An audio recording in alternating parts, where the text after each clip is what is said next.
Angie. How are you doing? I'm good. How are you? Good, good. Thanks for coming on. Yeah, thank you for having me. Yeah. It's my first time on a podcast. Is it? Yeah. Wow. Well, maybe this will spark a new podcasting endeavor for you where everybody's like, wow, I need Angie on my podcast. Yeah. Well, or they'll be like, let's not have Angie on my podcast. No, I don't think so. All right, let's hit up this coffee. So we've actually had this on the show before. Okay. Just not it. We've had counterculture. Okay.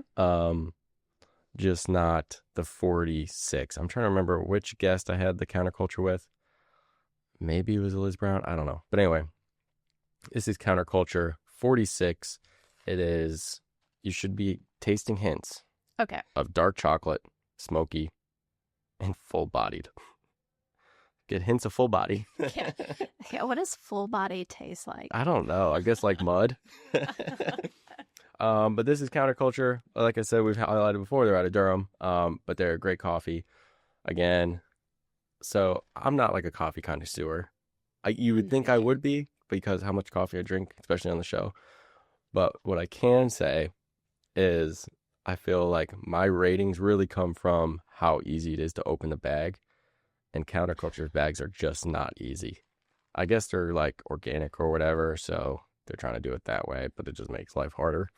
Instead, all like the other coffees we've done, they have like the nice pull tab. You can open them up. This one, you have to rip it open like an ape.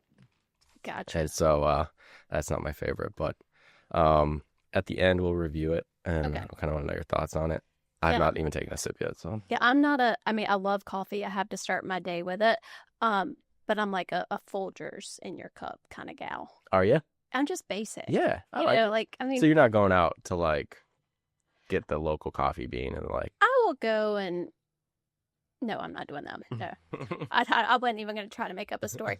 I will, like, I do enjoy going out to nice coffee shops to meet clients or, just go work sometimes. And truly you can taste the difference, obviously. But I'm not buying it for my home. How do you make it?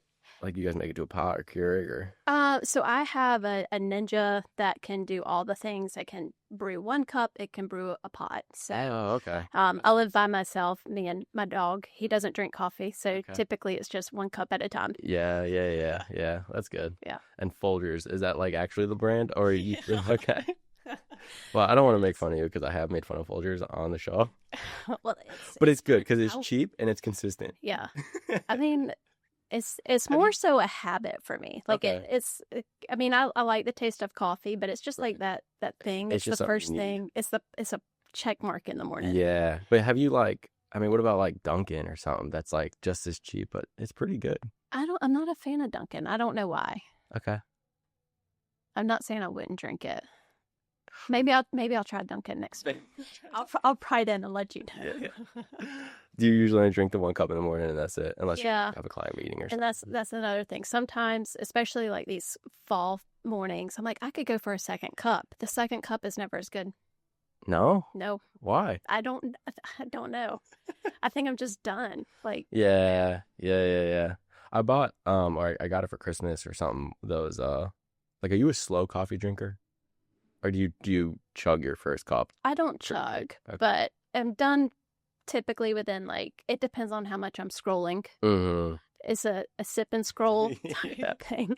Probably 20, 30 minutes. And then I'm moving on to like a pre-workout and then working out. Okay. A double dose of caffeine in the morning. Yeah. So my wife and I, we had our daughter 5 months ago. And I was like, okay, while I'm home kind of helping out with the baby and everything, I'm like, I need a coffee that's going to or a mug that keeps my coffee warm for a while. So for Christmas, I got like an Ember mug, I think it's called. Mm-hmm. And you like put it on like a charger and it keeps it hot for like 4 hours. Yeah. But in theory, it's cool.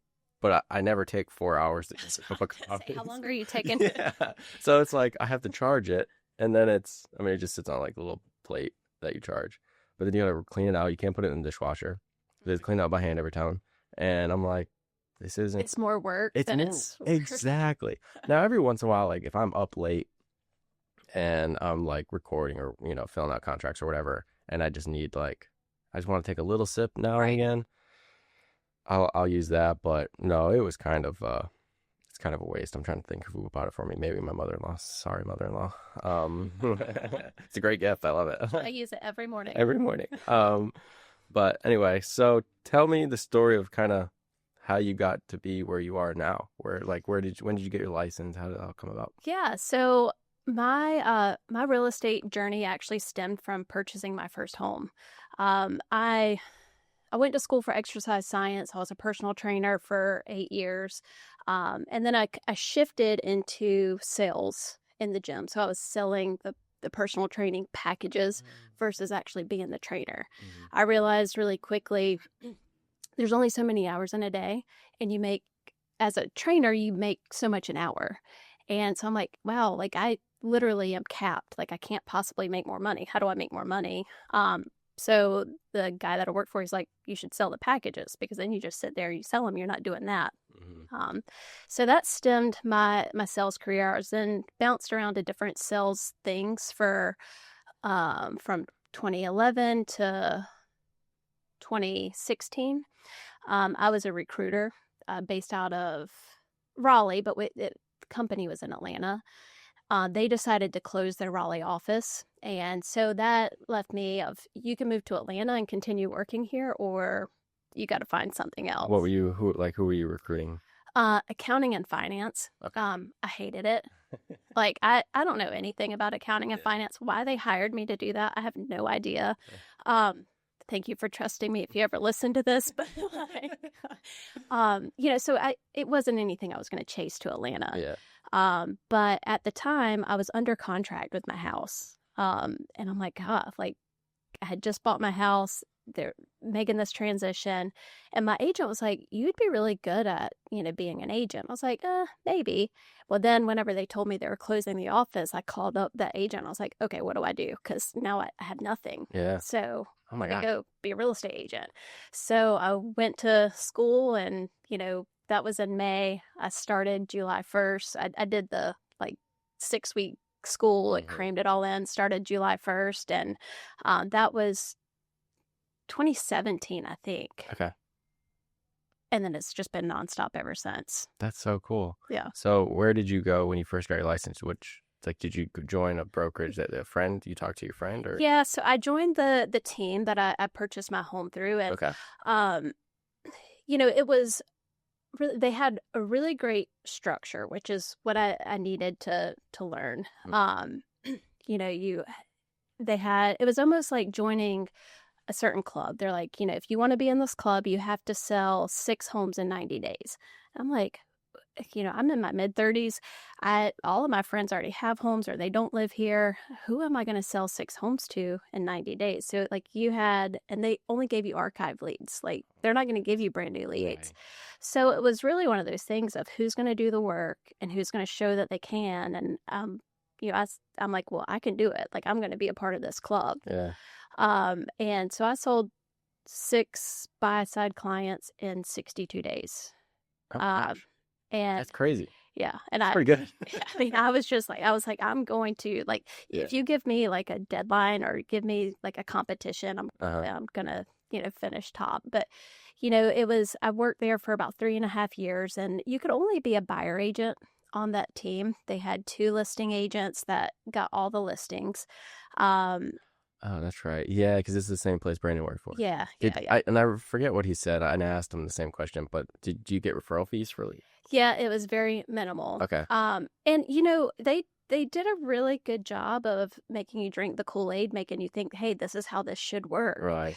And I will say, they drove home the idea of designated dual agency. So while the firm will represent the same client, they need their own representation. And I will say, I do believe in that. My moral compass will not let me represent 2 sides of a transaction. So I did take that away, but that doesn't mean I can't be a listing agent. Right. So, spent 3 years there, buyer agent, worked my way. The last year that I was there, I was actually the top buyer agent that year, sold 40 some homes and selling 40, I think we'll just say 40 homes because I can't remember the exact number. But as a buyer agent, you're running your butt off. Oh my goodness, yeah. Like that's a lot of work. And it was lucrative, but also I'm like, half of my business, not half, but like a third of my business is going to somebody else that I'm just handing them something and I'm getting a very minimal um, referral fee for. Yeah. And then you're also having clients that build a rapport with you that you're just like, oh, I can't do that. Let me hand you off. Right, right, right. So when that, and I will say, I didn't realize at the time, like, it was a toxic work environment, but I didn't realize I was kind of caught up in doing so well. They do a good job of, hey, you're the top agent, you're doing everything that you should, but you're not realizing what you're missing, Right. the other half of what it truly takes to be a top agent. So I am, very faith driven. And I do believe that when you ignore signs, God will close a door for you. Yeah. And that door got closed for me and it rocked my world. And, I was forced to start over. And I was like, huh, I didn't realize how toxic it was until it was over. Now that I'm out of it, it's like, it was a scary moment. But, I let myself be upset for 2 days. And then on the third day, I was like, you've been here before. Like, you have started over. Yeah. You sold 6 homes in 62 days. Just do it again.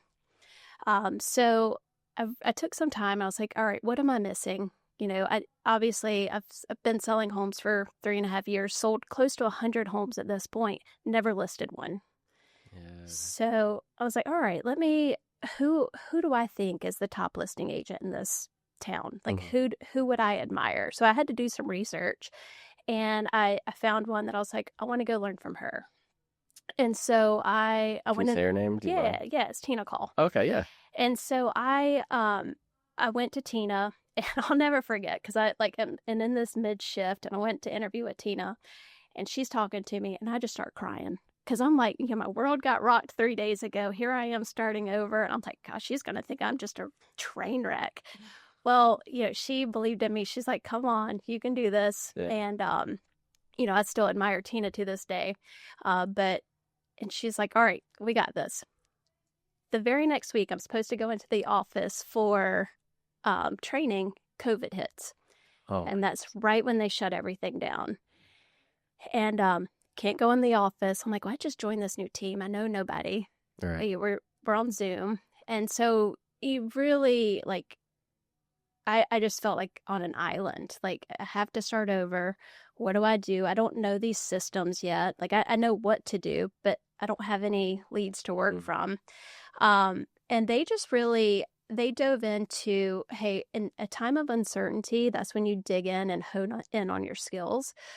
So they did like a listing presentation competition during this time where I think there was about 10 or 12 agents on our team, and all of us were mastering our listing presentation and doing it as a competition. When in the meantime, we were still trying to figure out how to work with buyers. And we had Zillow leads coming in, and I had referrals, which were great. But it gave me the opportunity to, number one, remind myself I knew what I was doing and I can do this, but then also learn the area that it was foreign to me. Yeah. So this competition was fun, and it was, you teamed up with somebody, you practice your presentation, then you present your presentation. This was all done on Skype, obviously, because it's COVID. You present your presentation in front of everybody, and then Tina and her husband picked the top 3. And I was chosen the top 3, and then you had to do your presentation to them. And I mean, you're working through the whole thing, objections, and the worst people to give you objections is role playing with another agent. Oh my goodness, yeah, because it's like, okay, that'll probably never happen. But what they're like, I have PTSD from this, so I'm gonna traumatize you in this 100%. moment and see how you come over this. But long story short, I won that, which I won $1,000, which was fun. Oh, nice. But that it gave me another level of confidence to take into my business. And I don't mean to interrupt, but like up until that point, have you listed any? No, not yet. Okay, so you're still, but you mastered your pitch. Right. I'm going to be ready when I have the opportunity. That's right. And that was the thing, they had listing leads, but they wanted to give listing leads to people that they felt confident in being able to present. Because the one thing I learned very quickly, you don't go into a listing just winging it. Right. Like, this is somebody's home that you are selling. And I like to think of, on both buy side and the sell side, it is a big emotional moment, but typically on the sell side, very rarely do you have someone that's not attached to that home. Right. So they are very attached, and you have to listen and engage in, understanding that they are separating themselves from probably a big piece of their life. Yeah. And it takes a little, it's not, and most times it's not as exciting to sell a home as it is for someone buying a home. Right. So it was another level of uh, just human experience that you have to really know that you're listening and care about what they're doing versus just selling their home. Mm-hmm. What would you say you were most surprised by, unless it was that, like going from just being buyer's agent for 3.5, 3 years or whatever, to now you're selling? Like, what was the biggest kind of surprise? Um, Surprise. I mean, I think realizing the competition and just how educated that you have to be on that side. Like, Mm, I typically with a buyer client, they're not interviewing agents. mm-hmm. They are, I would say 9 times out of 10, they're probably going on Zillow. You're getting that, or it's a referral, and they're like, hey, I just want to buy a home. I don't feel like too many people are interviewing buyer agents, whereas on the listing side, they are going to interview. Yeah. And a lot of times they are looking for the best deal, obviously, because they're having to pay that commission for the most part. So really, I think the biggest shock was I felt very confident being a buyer agent, and then going into the listing, it's like you go in with that same confidence, but if you don't have your presentation and you're not confident in closing that, you don't realize you're being interviewed, like you're probably stacking up against other Oh, people yeah. that will close the Yeah. deal. So on the buyer side, I was a little more like, I just assumed people wanted to work with me. Mm-hmm. On the listing side is I am closing this deal today, and I would say, I hate to use the word pressured, but it's more intentional about making sure that I am the one that they are going to choose before I leave. Yeah. And that was a big shift for me because, buyer agent, like I said, I just assumed, hey, you're going to work with me. And now it's changed because I happen to have buyer agency agreements Right. signed prior. But, it's just like, you're going to work with me. Did you like, I guess, even still enjoy that competition of the sell side? I do. Yeah. Yeah. I do too. The first like real listing that I had that was like I had to really work for. It wasn't just like a family friend that kind of just called or whatever. It was, I guess it kind of still was a family friend, but it was friends of my parents. They called and they were like, oh yeah, well, at the time I was 19 or 20. I'm like, we'll get Ethan in here just out of respect for you, but like, we're not hiring this kid. And they had 3 other agents, and the one agent was this really big agent in the area. And I knew her personally. And she was just like, when I found out she was interviewing too, I was like, oh, I'm so screwed. But anyway, I like really worked on like my pitch, and like I was like, I can't be over prepared. So I spent so much time like learning every fact about their house, their community, the schools, the competition. Like, obviously I think it's important to understand what's for sale around you, because that's kind of what your competition is. Obviously comps and stuff like that. But so I do the interview. I thought it went pretty good, but again, I was like, I don't know. This is like my first real, they're interviewing 3 other agents. And then I got a call like 3 days later, and she was like, yeah, so we would like for you to list your house, because we were just like, that one agent that I knew she was like, she just kind of walked around and was like, here's what you're going to get. And this was during COVID. Yeah. And so they were like, I wanted to put it low so that they can have a bidding war. And I'm like, okay, but what if you don't have a bidding war and now you're stuck at, $50,000 less than what it's actually worth? Right. And so it was a weird strategy she came in with, but I don't know. I guess it was working for her. But, and they were like, yeah, she just wasn't as prepared as you. And so I was like, okay, so that's really what it then probably takes, is just preparation. Yeah. Like if you're most prepared and most confident in what you're telling them, right, and empathetic, I think that's a huge, like you were saying before, like for sure. Yeah. Yeah, I think, one of the challenges, which this is on the buy side and list side, is I'm absolutely okay walking away.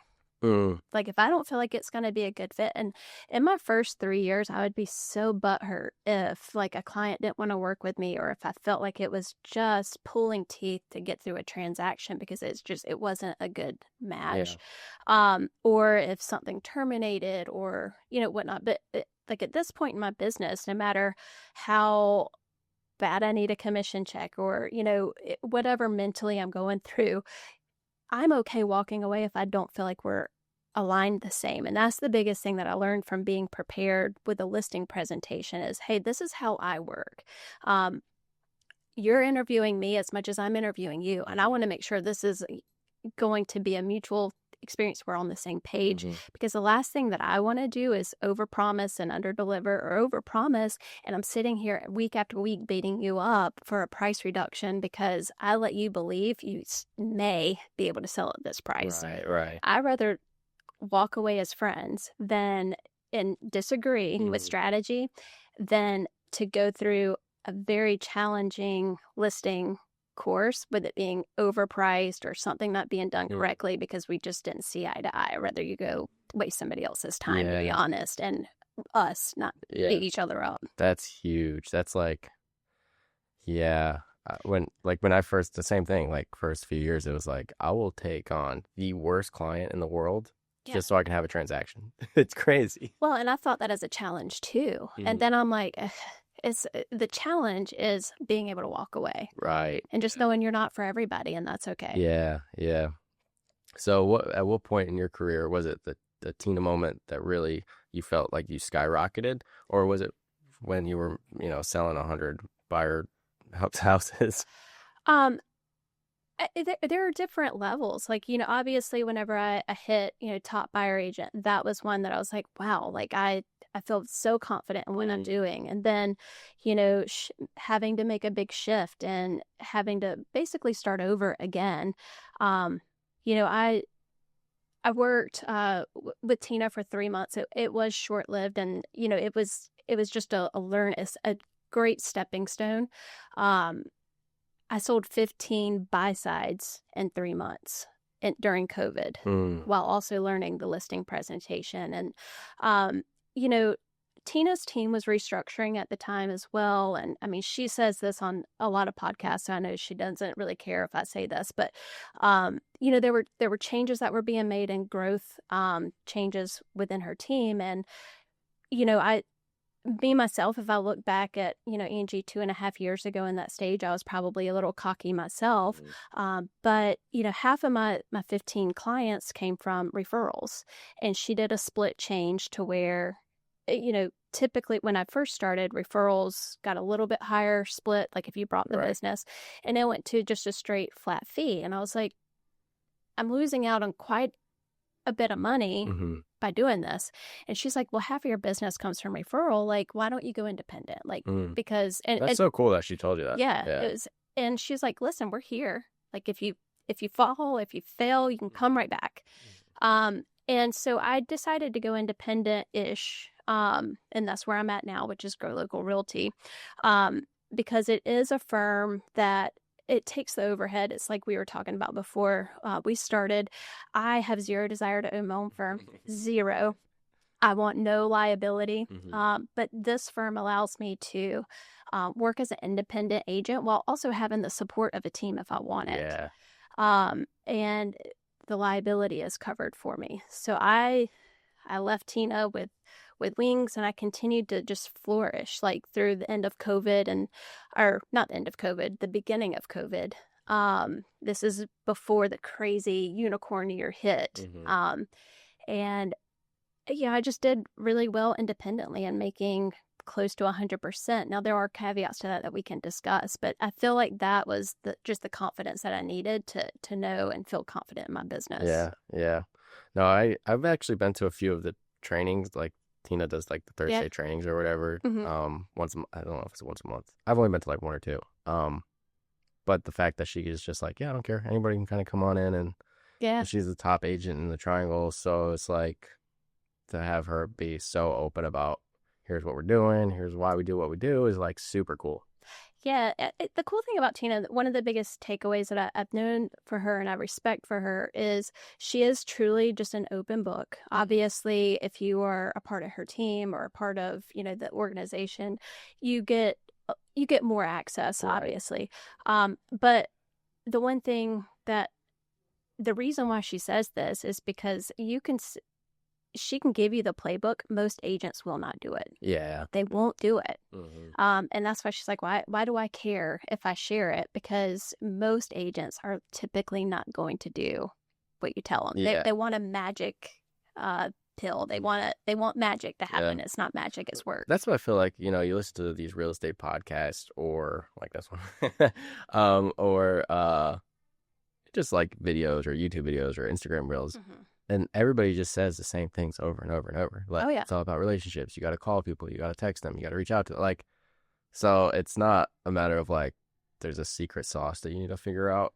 Every agent has it. And really, every agent has it on their phone because you just do a little bit of research. You'll know what you got to do to be pretty successful. It's just pick up your phone and do it. Like, do the job.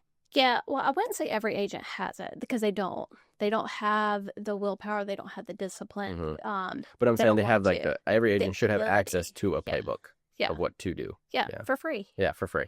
Yeah.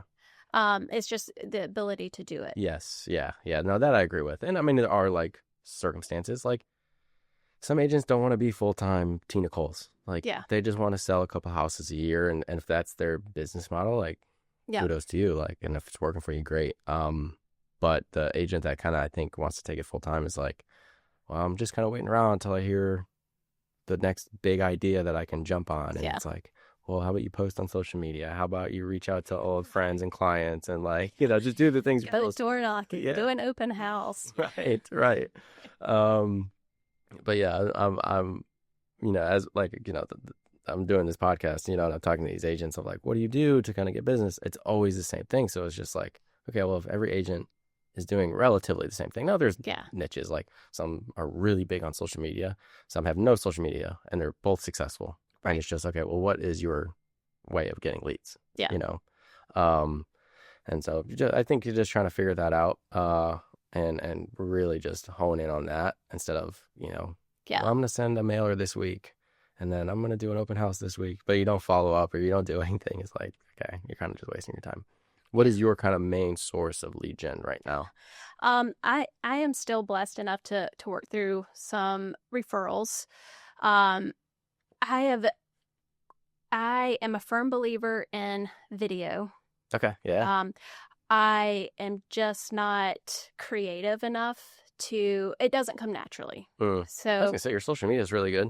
Thanks. Yeah. But it's work. Like I think some of these content creators, it just comes to them naturally. Me, it's like, all right, what message do I want to get across? How can I get it across? And, do I set up in front of a green screen? Do I just get on and do this? And both work. It's just, it really depends on what you can do consistently. And that's where my pitfall is I do believe in video marketing. I am not consistent in it enough for that part to pay off, but I at least want a presence there because I do believe that people research you. Mm-hmm. They want to see what you're like. And if there's enough video content, then they have the ability to know if they like you, trust you, like what you say. And that's the main reason why I put that up there is because it kind of weeds out people that just won't like me. Yeah. They won't contact me. Right.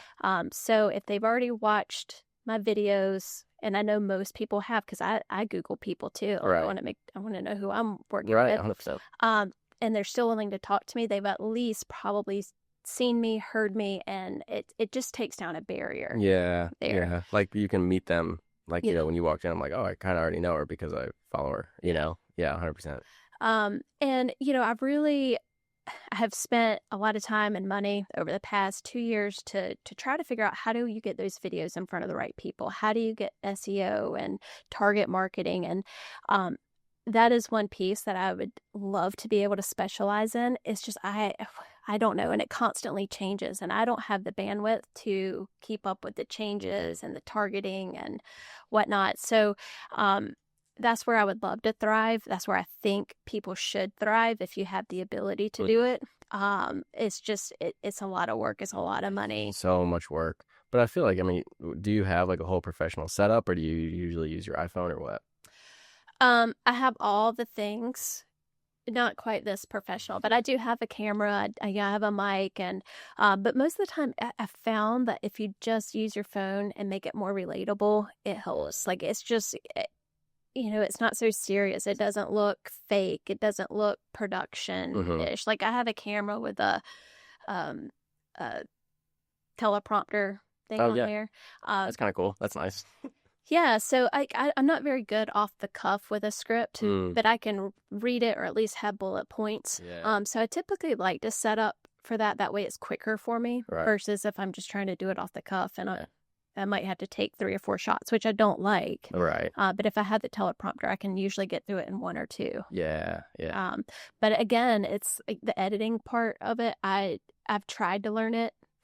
I hate that part. I'm like, so there are things that I really love about that strategy for lead generation and trying to get more organic stuff. It's just the expenses that come with it after just doing it. Like I need an editor, and then you have to work with an editor that gets your vibe and what you want to do. Like it. So So it's you have an editor now? no. No, I don't either. I still like, I'm recording, I do the podcast Yeah.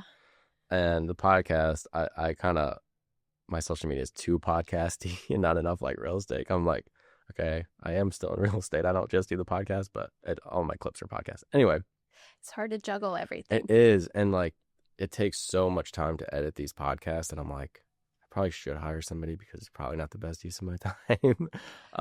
But I like, my favorite thing I do in this business is this podcast. Like, I just love it. If I can do this full time, I so would do it full time because I just love getting to talk to real estate agents, finding out what Yeah. they're doing and get to know their life and all that stuff. But the editing part is awful.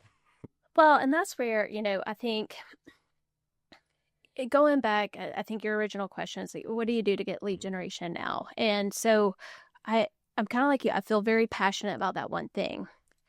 What holds me up are the things I'm not passionate about, not the editing, Right. the SEO and the target marketing. Like I would love to understand that. I just, my brain does not comprehend it. So I'm like, nope. Yeah. So it's okay. Do you still believe in this enough to then pay somebody and take the time to delegate that?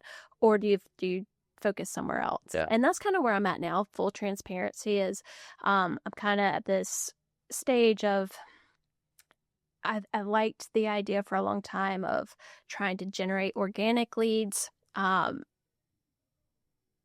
now I'm kind of shifting into, I think I want to start flipping homes. And I know that's a hard left, but I when I think about what excites me, like I love bringing new life to homes. Like one of our biggest clients, I have a partner, that we partner a lot on real estate, and he has an investor that flips about 200 homes a year. Oh my goodness. And we list about 100 of them a year. Oh my goodness. And so, and he has it down to a science. He's buying within typically about an hour, maybe hour and a half radius of Raleigh. So it is a big territory. But and if you see my social media, it looks like the same house because he doesn't make it hard. He found, flooring and cabinets and, things that fit and make it simple. And he has the same footprint throughout. Mm-hmm. People are like, dang, Angie, you just keep relisting the same house. Yeah. How do you have the same red door house in like 3 different cities? But it's actually impressive. I would want to be a little more creative with my flips, but I'm also not doing 200. Like if you do 200, you have to keep it simple. Right. And so I think I want to go towards that. So then it's like, all right, how do you market?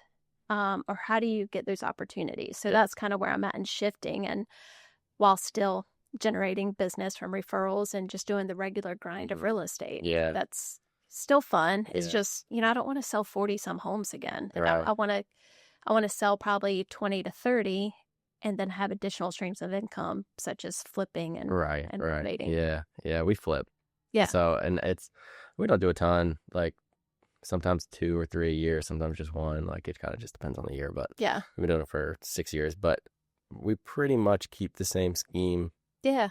It's just easy. And you don't, like for me, I'm like, I'm too scared to do something wild. Like I might You want to want do to like, like it. yeah, like I'm like, oh, it would be cool to make this dining room like have this wallpaper or whatever, like paint it something kind of cool. I mean, I guess the wallpaper's not that wild, Right. but you know what I'm saying? Like, I don't want it to be a hang up for somebody to not buy the house that I flipped. So Right. it's just like your Well, then classic it's gray also walls. like, does it go into your, is it wallpaper or like an accent wall is not going to make the home sell for 10K more, Right, right, yeah. So it's like, do you just keep it basic, Hmm. do nice updates and make it an affordable home? Because typically that's what we're getting into. We're not updating, typically they're going to be anywhere from 1,200 square feet to 2,000 square Hmm. feet. And it's just that starter home typically Hmm. is what Yeah, like you're so the really goal is to can we make it like new construction and cheaper than new construction, but it's not new construction, right. which also is It's also still a nice home. it's still a nice home. Right. That's a big hang up though is for me anyway. I've realized when people are looking at our houses, they're like, well, it's they think it's new construction and it's not, and so it's just like, okay, Right. well, you can pay the $50,000 more and get the new construction in that neighborhood that has quarter acre lots, or you can pay $50,000 less and get an updated, very nicely updated home Right. on a half acre lot or a full acre lot or whatever it is. But it's like, yeah, the crawl space and the studs, those are Right. original to 1975. Right. And so trying to like keep that, have people know like this is not new construction. It is a Right. flip. Is always a funny balance, but I do enjoy it. Yeah. Yeah. And if my biggest problem with flipping is contractors, like getting consistent contractors that like they'll do good for one or two houses and then they just fall off, and then you're like, Yeah. where are you? Like this was supposed to be done 3 weeks ago, and you're still, haven't even finished the floors or whatever it is, Right. and it's like, I don't know. For 6 years, I felt like we finally found a guy, and now it's like, oh my goodness, dude, come on, you got to finish this job. Yeah. So I don't know. That is the challenge. And then it's also, if you are open. So I'm from Moore County, Okay. Pinehurst area. Hmm. I have still have family and friends there. So I do some business there, but I would be willing to do a flip there.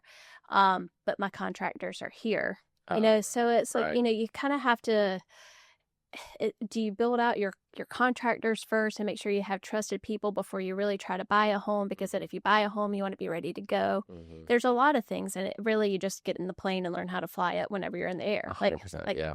get the home, Yeah. because that you need that Right. for a contractor to work on, Yeah. and then you figure it out. But you're right, like it's getting people that are reliable and trustworthy and that can do it in the time frame that they say that they're going to do it. Like it is a challenge, Yeah. It and is. somebody may work well for 6 to 8 months and then they might fall off. And Yep. I know. The first three houses, I did everything myself, like the cabinets, the flooring, the painting, the yeah. changing out the all the receptacles and everything. um, and then I was like, but I wanted to have an understanding of like, okay, if it took me this long to flip a house, it should take a contractor like a quarter of that because I'm not a professional. Right.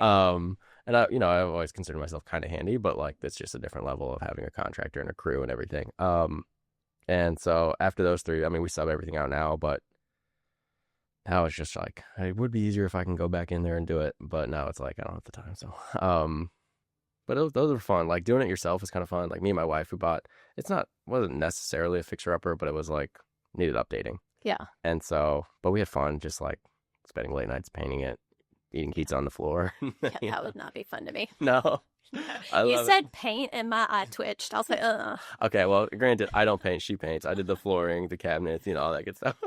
yeah. But yeah, I like it. There's something being hands-on on a project is kind of fun, I think. Yeah, I would agree. Like I don't want to paint, but if I knew how to lay floor, I think that could be fun, and Yeah. and you put your own personal touch to it Yeah, as well. yeah. That's these flips. I don't know. Maybe we'll start adding some more special stuff to them because there's also a point of diminishing return. Yeah. Where it's like just do what you got to do, Right. for the cheapest price possible, and then try Yeah. to sell it. But also make it a nice house. Like Right. your name is still behind it, so you want to have a good product. But yeah, I don't know. Have you thought of like Airbnbs or rentals or anything like that?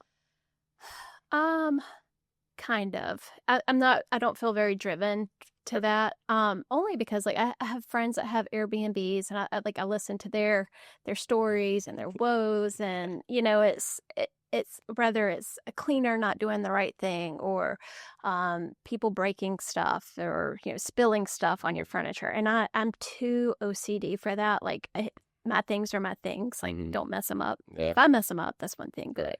I think I'm too OCD to do it. Yeah.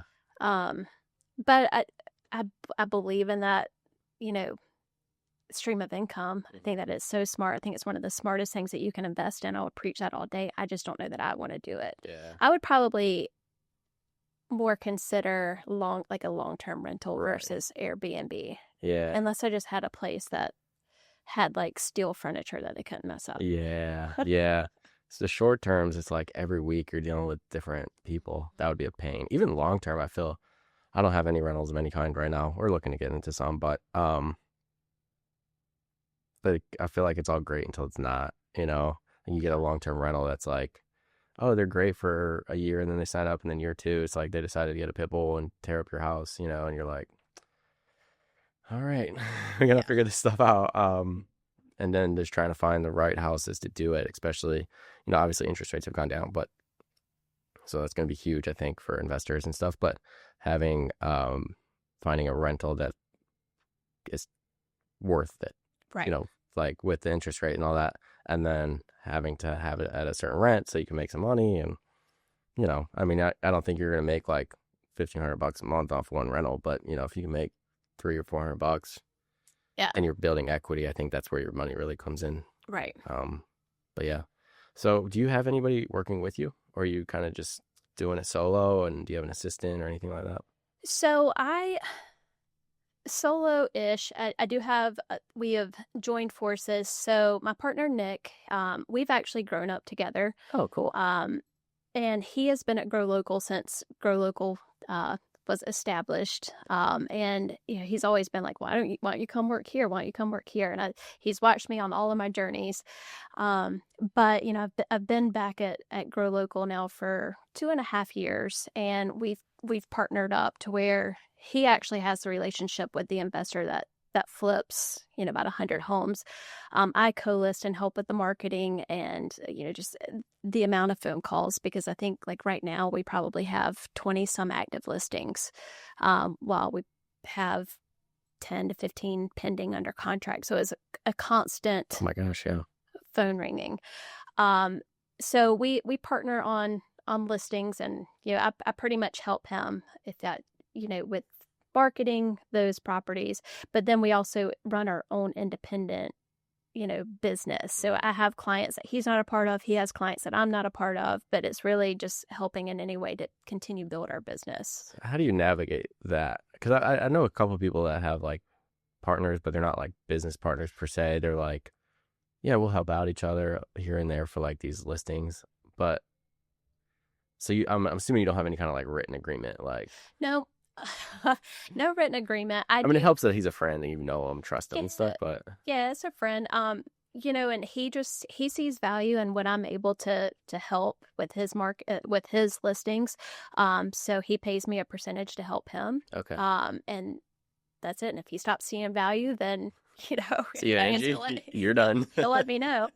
But we continue also to, and he has he's flipped homes personally that I will then list, because he kind of wants to step away from being a listing agent. So it just depends. And, we have talks of, doing flips together. So it really just depends on each situation. But for those, it just, he sees value in what I'm able to help, generate, and that's on those listings. And then otherwise we just operate our own stuff. Yeah, that makes sense. That's kind of cool. Yeah.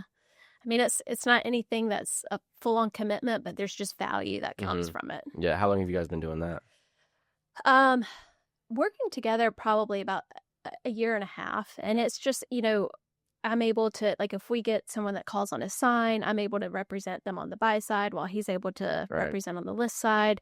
And then just also seeing opportunities from all of these listings. Like, all right, you're selling 100 homes, and I know they're listings, but how can we now market to those people who purchase those homes and be on the radar for them? How can we provide value to them without stepping on toes, Right, obviously? right. But, 90% of people forget about their agent. So Mm-hmm. it's like, all right, I have access to you. I know where you live. Mm-hmm. How can I subtly, you know, be a value Yeah. standpoint? And so it's just different ideas like that to utilize his listings to generate future business as Gotcha. well. Yeah, that's cool. That's awesome. Yeah. So what's kind of like next for you? Or you kind of just want to stay solo besides the flipping stuff, but stay solo and keep chugging along? You want to build out a team? What do you want to do? So I don't want to build out a team. I actually had an opportunity. So I told you my real estate Mhm. career is a little up and down. So I told you I joined Grow Local Realty after Tina Call. And then after being at Grow Local for about 6 months, I got a phone call from an agent that was looking for a team leader. And he's like, I've been watching you grow. Watch your stuff. I enjoy talking to you. Would you have any interest in being a team leader, potentially a broker in charge for my team? And I was like, I, at the time, I didn't know what I wanted. I didn't know if I wanted to build a team, but I was like, hey, this would be a good opportunity for me to manage a team that's already existing, Right. and see how I like it. Because I do love training. I love helping agents learn and script and, just walk through different process. Yeah. I love helping agents understand how a CRM can help automate their Mm. business. Um, You can come help me because I'm. well, I'm not great at it, but I love the idea of talking Yeah, about it. yeah, Like yeah. me actually doing it. I'm like, let me tell you what to do. Right. Yeah. um, but and then also, uh, like lead generation. Like, how do you? It's not just about the script. It's how do you follow up? Like, Mhm. So I totally enjoy that. I geek out on it. So I took that opportunity, and I quickly was made a broker in charge, and I realized I did not like that. I like I love conversating about real estate and helping you understand your like the value propositions, and I will role play with you all day long. I don't like being responsible for your success Yeah. Or like your failures. or your failures. And this when I had this opportunity, it was during, I call it the unicorn years of COVID, and business was booming. Like people were paying 50 to 100K over list price, and real estate, like you could write for sale with a crayon Yeah. and on a sign, and somebody was coming to buy that house for 100K over list price. Like I I was not finding value in what I was providing these agents because it was so easy for them to get business. Yeah. And so then when times started hitting the brakes and people like that year was over, and agents were like, wait, this isn't as easy anymore. It was so hard to go back and get them to do the basics again. Mm. And that's where the frustration came in. And it was, I'm telling you what to do. You're just not doing it. You're waiting on business to fall in your lap like it did for the last year. And it's not gonna, that's not gonna happen. Yeah. Uh, Does your job pay based on the agent's performance? yeah. And I made a lot of money that year. Okay. I made really good money that Yeah. year. So did all the agents. And I was still making decent money because they were still performing, Right. but like new agents that would come in that thought it was so easy, or Yeah. the barrier is very low to get your real estate license in North Carolina. And if you got it and you came in during COVID, you're like, woohoo, like this is a party. But then when it got hard, and especially in a market like right now, it's hard. Mm-hmm. Um, it it requires work. It requires consistency. It just requires you to show up, Yeah. really. Yeah. And that was hard. That was a hard transition. But what it taught me was I don't enjoy it enough for that to be my full-time job. Yeah. What I realized was like the time and energy that I am investing in you, being your cheerleader, and I love that, but you're not doing it. I could just go do it and Mm. make more money Right. and just coach myself every morning. Yeah. And so that's, I shifted back to Grow Local. I was like, I'm coming back home. Mhm. And I've been there for 2.5 years now. And so, moving forward, no, I don't want a team. I think if I ever really click into this lead generation thing and I'm getting more business than what I can handle, I'll just refer it to another teammate. Gotcha. But no, I don't want to have anyone that I'm responsible for. Yeah. Like I just no. Yeah. That makes sense. Yeah. Yeah. Yeah. I have one agent now. He's great. He's been with me almost a year now, actually, I think. I'll have to buy him something nice. But it's just him. I've had a few new agents, and they were great people. Um, but the one, it was just a lot of hand holding, and for like being a broker in charge, I'm like, this is when I was independent. I'm like, okay, you care about this or you don't, Yeah. And I'm not giving you like this is just not the firm I've set up where it's like I'm giving you all these leads. It's like, it's a pretty independent thing you got to wake up and do. But yeah, I don't know. Maybe someday we'll grow out the team a little bit, but I don't ever want to be like huge. Yeah. Like I have no desire to do that where I don't even know the agents that work for me. Right. Like if I can have like 3 or 4 and we're like a super tight, like little team, that'd be Yeah. awesome. Like I would love to do that. But anyway, what do you like to do for like fun besides sell houses? Yeah. Well, number one, I have a little dog. He's my little best friend, Walker. So Okay. I hang out with him What kind of dog is he? It's a miniature dachshund. Okay. That's Oh, but recently I have taken up golf. nice. Yeah. I love golf. So, Terrible, but well, I'm getting there. okay. Yeah, I grew up in Pinehurst. So I never swung a club until I was like 20 something years old. First time I ever swung a club was on Pinehurst #2. Oh my God, that's crazy. So one of my good friends, his dad worked for Pinehurst, and so it was nothing for him to go out there. It was his backyard. But he was like, "Well, let's go play golf," and so it was on Pinehurst #2. But I never got into it. I've always been an athlete.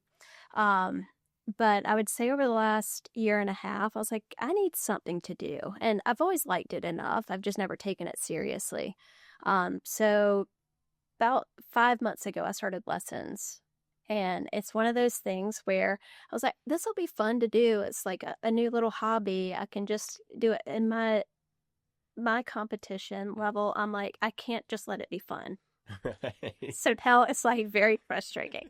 I'm like, I have come a long way in 5 months, and I should be very proud. Yeah. But I'm also like, I should be so much better.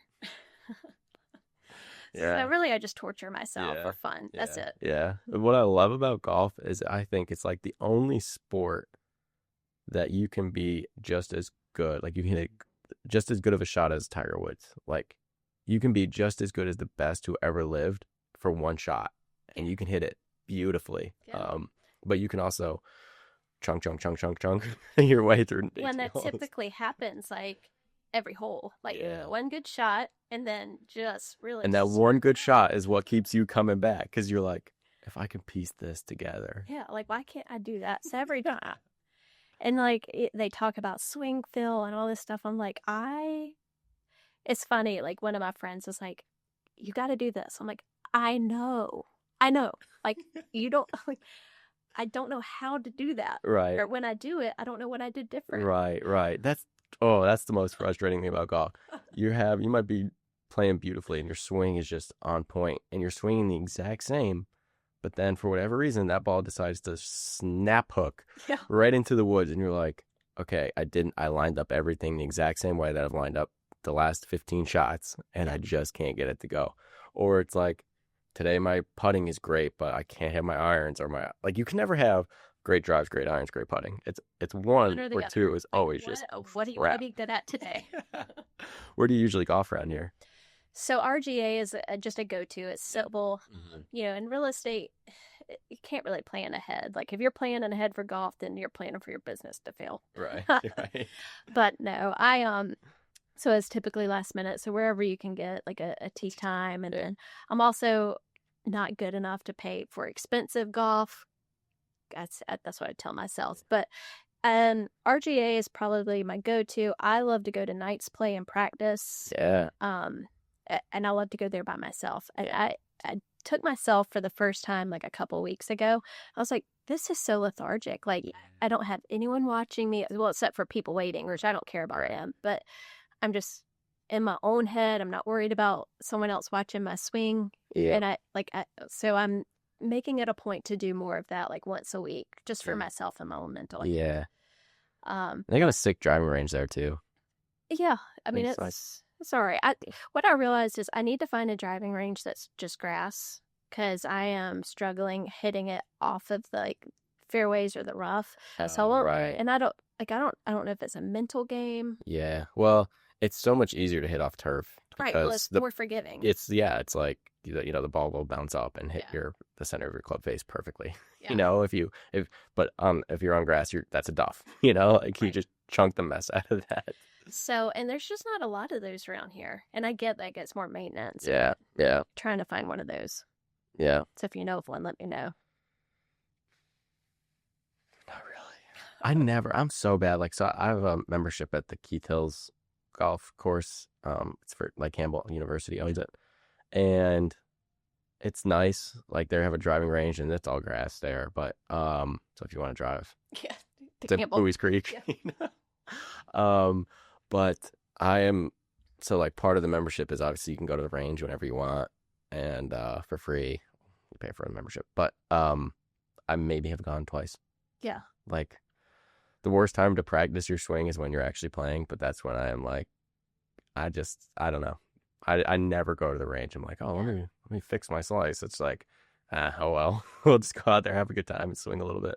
But I realized, like, I'm so bad that I'm like, I used to get really angry, and I'm like, what am I getting angry for? I stink. I don't take lessons, like, so I'm not like actively trying to improve. I'm just out here for a good time. So, I what I noticed was since I have started lessons, my good time has gone away. Like because you can't help but to analyze your swing. Like I used to just be carefree and not like I'm like whatever there, whenever here. Oh, I hit a good shot, yay! yeah, You celebrate the good ones, and now I'm like, frustrated the majority of the time. So yeah, it is such an individual sport, like you said. Like it's something that you can focus on for yourself. You can practice as much as you want and get as good as you want. And that's kind of the same thing with sales. I'm like, the harder I work, the more money I make. right, Harder I work at golf, the better I will be. yep.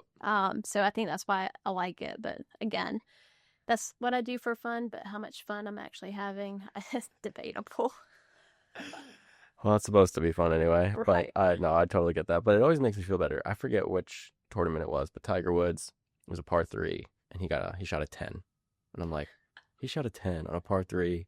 I'm like, He's human. he's human, and I'm like, if I get a 6, that's pretty good. I'm better than Tiger Woods.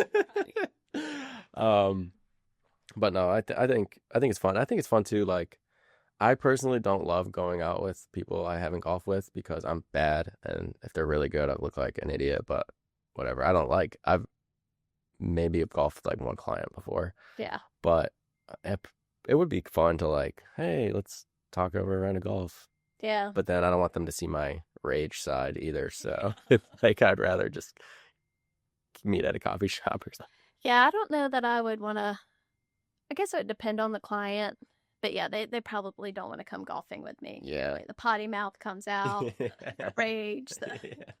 All the things. Yeah. I knew a agent who, like, he was an independent agent, but he set up at the clubhouse like he was a member. Yeah. And so he would just set up his computer, and he would have like his golf clothes on, and that was like his niche. Like he would just talk to people who would come in, like other members and stuff, and then be like, "Hey, you want to go play 9 or whatever?" And he got a ton of business through it, which I was like, maybe that's what I need to do. yeah, you're golfing all the time, and you're just talking to people who also like golf and selling houses. So I'm like, this is a pretty good idea.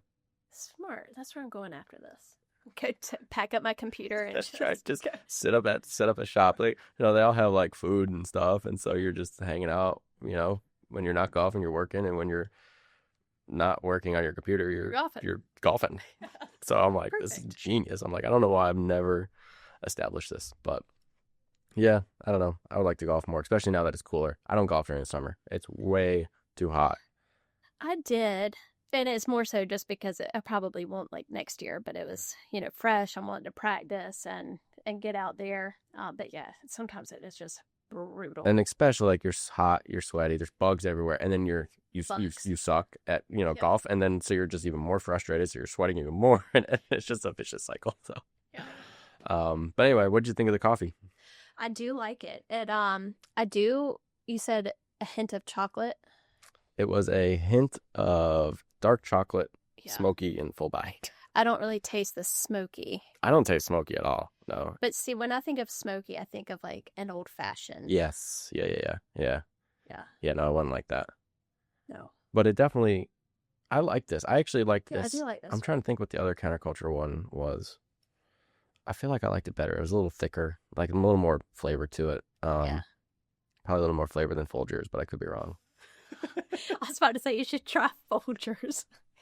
We went to the beach a couple weekends ago, and it was like a family beach house of like my in-laws, and all they had was Folgers in the cabinet when I woke up, and I was like, all right, yeah, whatever. And I'm drinking it. I'm like, God, it's just so bad. Well, I can see why it's probably bad. Like if you're used to drinking. It's not that it's bad. It's just like there's no It's not a like lot of no. flavor. It's just so plain. I don't use creamer or anything. Okay. So maybe if I would have like put a splash of like French vanilla or half a half or something in there, it'd have been thicking it up a little bit. But no, I thought this one was good. On a scale of 1 to 10, what would you rate it? 10 being the greatest cup of coffee, like 10 being like Folgers level, and 1 being like Dunkin' level. Well, it's better than Folgers, so it'd be an 11. Nice. Okay. Okay. Yeah, I do like counterculture. I've had their coffee a handful of times. It's just like I said, I in the morning I'm just so basic. Like Yeah, I like it that's as cool. a treat, you know? Yeah. No, that's cool. Do you do any of like the seasonal lattes or anything like that? I I may venture into like one Yeah, um pumpkin spice, Yeah. but I'm more of like a pumpkin creamer. Okay. Yeah, I hear you. I don't really do a whole lot of flavor like in coffee. Okay. But one pumpkin spice would be good. I'm not a big Starbucks fan, and that's typically where I would go for a pumpkin spice latte. Right. You just have to indulge in one, right? Yeah. And then during Christmas, it's what is the peppermint one? They have a peppermint mocha or something like that. Yeah, that's good. Yeah, I know. I wish I didn't love the pumpkin spice at Starbucks because I was like, I don't want to be buying my coffee from Starbucks. I'd rather go and like. Probably about time for it to come out. Like It's out. Yeah, I've had it like 3 times. It's fantastic. And I hate that I love it because it's like, it's the girliest thing about me for sure is me. I love my pumpkin spice latte, but whatever, it's delicious. So yeah, and you get it cold or hot? hot. Hot. Yeah. I'm not a huge like cold coffee guy. I do like a Dunkin', just like a caramel iced coffee. Yeah. Because it's like 70 grams of sugar. Yeah. So it's pretty delicious. But I can't drink those all the time, obviously. But other than that, yeah, no, I always get my coffee hot, which kind of stinks for the summer. Yeah. Because it's like I'm never like craving a good cup of coffee in the summer because I'm always hot. There are sometimes like mid-afternoon, I typically only like coffee in the morning, but sometimes I'm like, God, coffee would be really good now. But a cold coffee. Yeah. So it's like mid-afternoon, like if you're wanting a coffee, I would get it cold. Yeah. Sometimes like I go through spells, like seasons, I would say, of like, okay, I'll have like 3 or 4 coffees a day where I'm just like super into it. I can't get enough of it. And then there's sometimes I'm like, because I have to have coffee by 9 a.m. If I don't have coffee by 9, I have a wicked headache because obviously it's a straight up addiction, Right. but at that it's like, okay, I just gotta get this coffee down so I don't have a headache for the rest of the day. But other times it's like, yeah, I get. Yeah, there's sometimes like in the heat of summer, it's not my favorite thing because it's hot. It's hot. Yeah. But yeah, I don't know that I really get a headache. It's just part of my morning routine. It's like before I even like get up, I let the dog out, I start my coffee. Yeah. And it's like, and if I don't do Yes. that, I don't feel like my day has started. Yeah. It really has nothing to do with caffeine. Has zero effect on me. Really? I could drink this coffee and go straight to bed. What about like a Red Bull or something Zero crazy? effect. I like to think that it does, but I feel like it's just placebo to me. Yeah. Like sometimes I'm like, oh, I need a Red Bull. And it truly does nothing for me. Sometimes it makes me more tired. That's crazy. Yeah. I can do like a coffee before bed and be fine. But if I had like a 200 milligram caffeine drink, Yeah. I'm like, woohoo, let's party. Well, I'm never like, woohoo, let's party. I don't know that I would fall asleep, but I don't ever feel like You're not But I jittering. don't have a stimulus. Like, I don't feel the stimulant front. Yeah. It's just kind of in my mind. I think that it should wake me up. And Yeah. Yeah, no, I love the feeling of like my heart about to come out of my chest. see, I have to take a pre-workout for that. Like where you're Oh, Angie, yeah. your heart about. Oh my gosh. So if I go off a pre-workout for a while and then get back Yeah, on it, you have to cycle it. my face is tingling. I'm like, what? Like, am I dying? Is my heart failing right now? Is this what this feels like? I think the worst thing, because I work from home. I have my gym set up at home. Okay. And so the worst is because it's all at home, you don't really have like, oh, well, I can't go back to work. Like I have to finish my workout. So like if I drink a pre-workout and I go upstairs, but then my phone rings and I need to get on my computer, it's so easy to put it off. Yeah. I think the worst is like you forget that you've taken your pre-workout and you continue working. And you're like, why am I itching? I haven't worked out yet. That's crazy. Yeah. Yeah, I haven't taken pre-workout in a little while. Maybe try that in your coffee cup in the morning. Pre-workout? Yeah, just Like a full scoop? yeah, not in the coffee, but instead of coffee, just see what that does. Oh, yeah, true. Well, because if I do work out, it's always in the morning. Yeah. Like, or I just won't do it. But I wouldn't do a coffee and a pre-workout. It'd be like, okay, I had my I do 300, 400 milligrams of caffeine. I would, but like, I'll have my pre-workout in the morning, replace it with coffee. But then I would have like 4 coffees throughout the day. See, this is my third caffeine drink today. Because you had a pre-workout, right? I had coffee, but it's only Folgers. Okay. So it's probably like half cap. Yeah, that's right. And then a pre-workout. Okay. But then I did work out. So then this is Your post-workout. yeah. Yeah. What do you do for work now?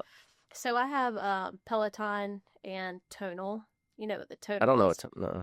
So Tonal is another at-home system that you mount on the wall, and you can do, it's like 180 different movements that it can do. So it has arms that come in and out, up and down, and it's full resistance. Like it's almost like having a personal trainer in your home. And again, I went to school for exercise science. I was a personal trainer for 8 years. Like it's the one piece of gym equipment that if you want to have at home, I'm like, get this. Really?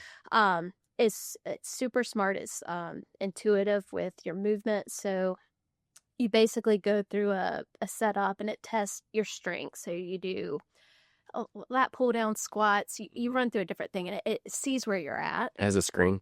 Yep. Okay. And then, so you can do your own individual workouts or you can do programs. I like the programs because I don't like to think about it. Yeah. But based on where your strength is, it challenges you more, challenges you yet less. And like if you, like say you're doing a bicep curl and it tells you to do 12. If you're doing 12 and it was so simple, you just go until failure. So the machine learns, hey, that was too easy. We need to challenge her next time. Okay. So then whenever you come back and you're doing a bicep movement again, it already remembers where you were at. So next time it's going to challenge you more. That's crazy. That's so cool. Yeah. Do you have to pay a monthly subscription? Mm-hmm. How much is that? Between the Peloton and Tonal, I pay $100 for both. So, and then Peloton is a plethora of workouts too. So I have the bike, but then it has a screen that I turn and like they have strength workouts, they have yoga, they have Pilates, they have bar. So, I mean, endless possibilities of what you can do between the Tonal and the Peloton. And it's all from the comfort of my home. Yeah. It's great. But it's also easy to put it off. Yeah, definitely. Because if you're getting dressed to go to the gym and you're at the gym, you're going to do something. Right. Even if you just walk on the treadmill. Right. You're going to. How long are your workouts usually? I try to keep it to an hour. Okay. You know, no need to do much more than that. I know. And so I do strength training 3 to 4 days a week, cardio only a couple of days a week. I'm just not in a cardio season of my life. Sometimes I like it more. Yeah. Right now I'm just not. Yeah. But what I wish I could focus on more is slowing down for like flexibility. So going up there and doing yoga and or Pilates, just something to get movement, especially with golf, get more flexibility. I just can't slow down at home. Like yoga, I would do much better in a studio, but I'm not paying for another membership. Right. Yeah. What's the machine called again? Tonal. Total. Like TOT. TONAL. Oh. Tonal. Okay. Tonal. Yeah. Okay. I'll have to look into that. Yeah. Yeah, because I mean, we have a little home gym set up in the garage, Hmm. and that's okay. I mean, it's got like squat rack or weight bench, Yeah. some dumbbells and stuff, and barbell, and then I have like my road bike that I just put in a trainer. Yeah. So I'll do that sometimes. And we have a TV in there, so I'll just watch Yeah. the Mets game or whatever and bike. But I am way more productive if I go to the gym, Yeah. which is like, half a mile down the road for me. So I can just go there, crank something out, and then come home and feel like, okay. Because I know the days that I'm like, all right, I'm laying in bed at night. I'm like, tomorrow morning, 6 a.m., me and that home gym, we are going to be enemies. And then I wake up, I'm like, never mind.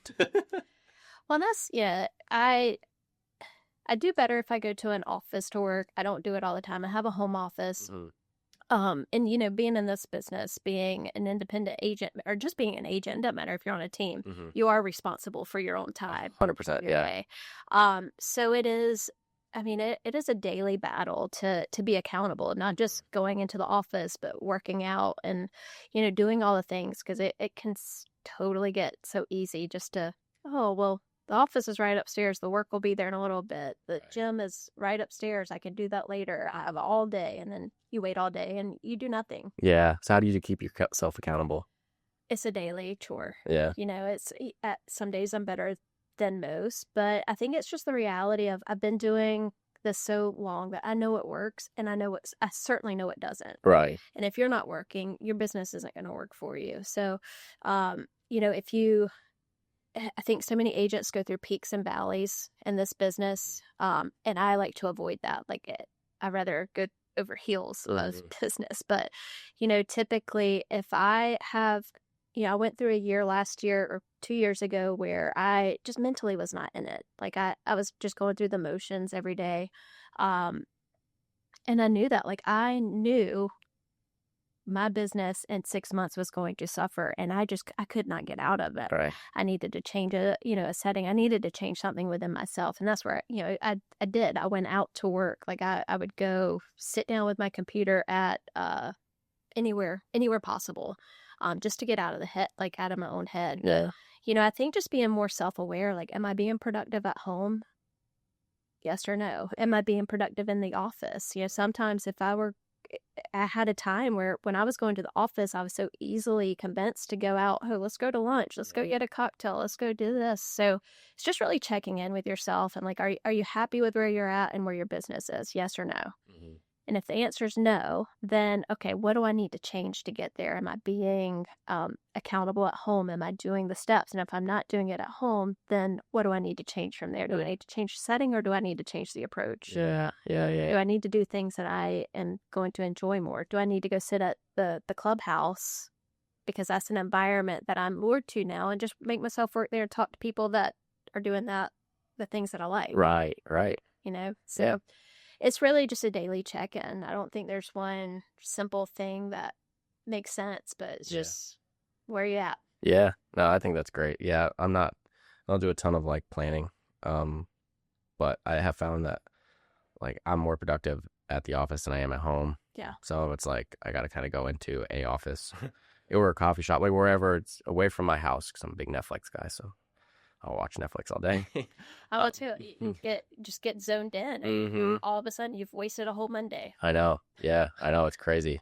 But yeah, I feel like my only non-disciplined thing is really working out. Like I feel like my big part of my problem is I stay up too late, and so when I say I'm like, all right, I'm gonna get up at 6 or whatever, and I try to get up before my daughter does and go to the gym and work out.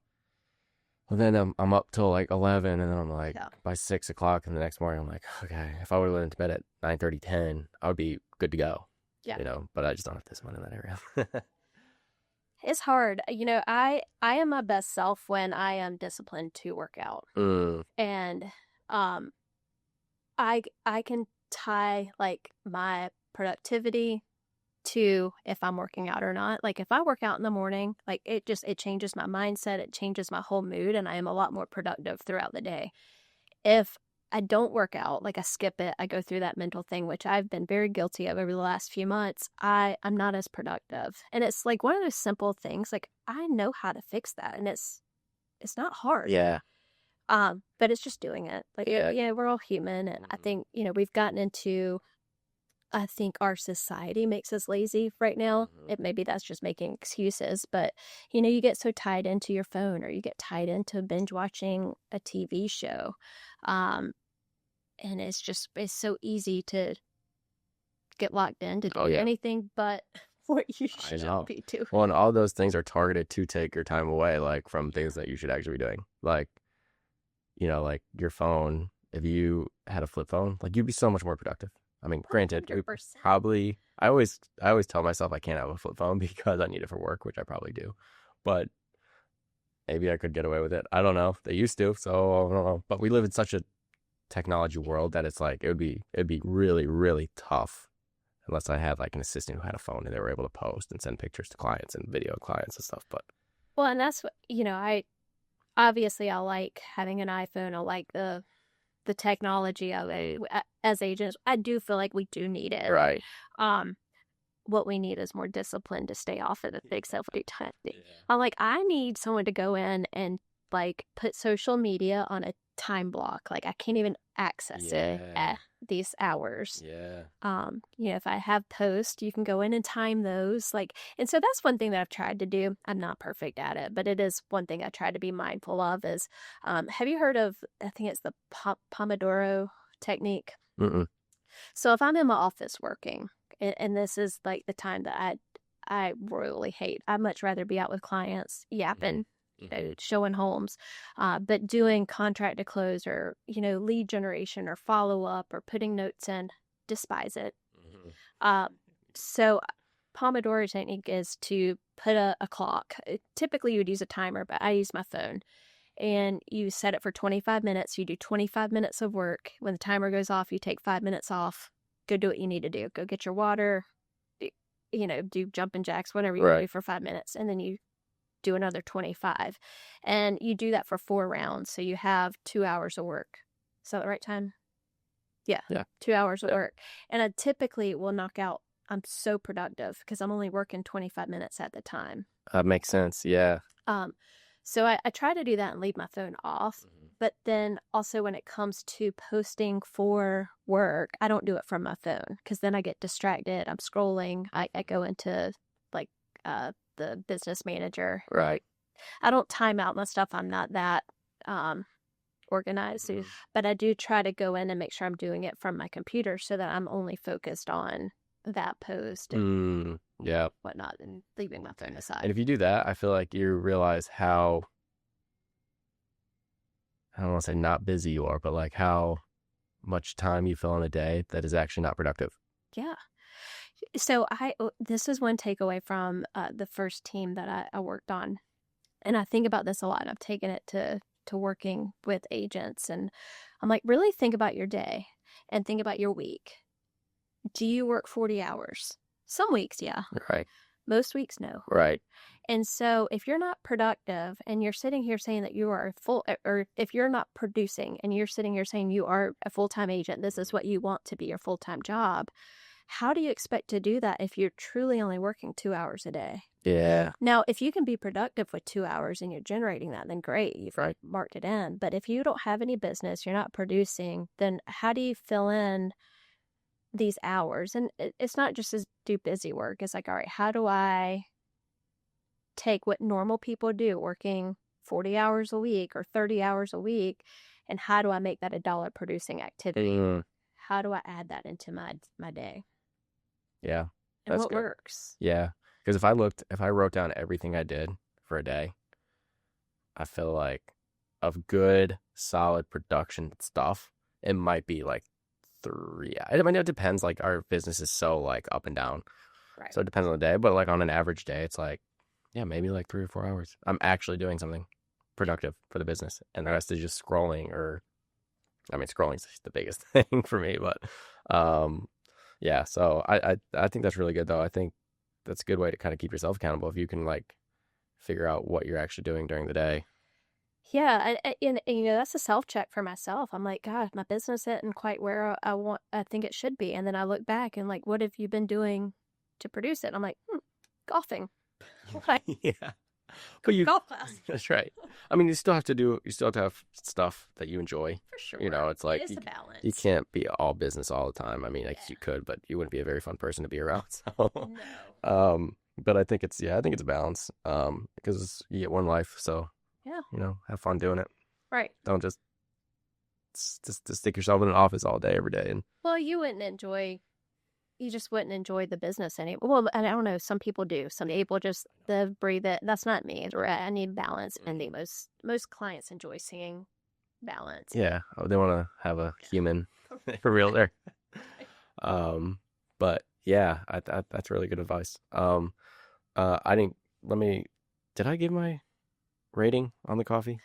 I don't know that you gave your rating. I don't know that I did either. I don't know. You just started thinking about Folgers. I know. I got Folgers in my mind. I was like, okay, well, it's not a 2, so no, I'm just kidding. What do you taste in the coffee?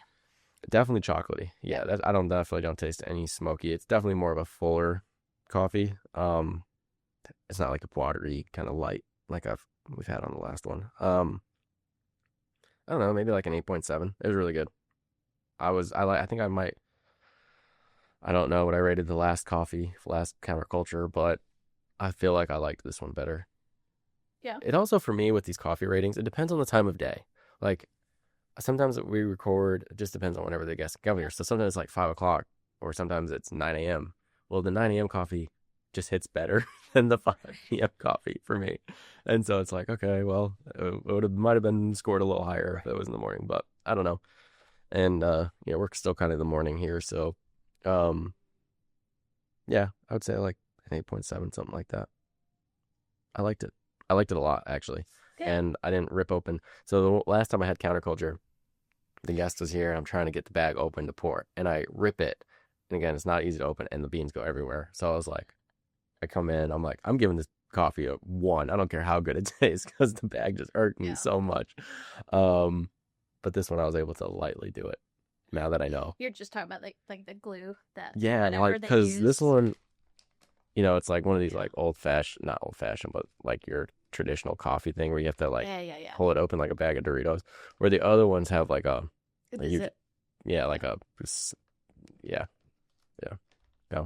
I don't know, but I thought it was pretty good.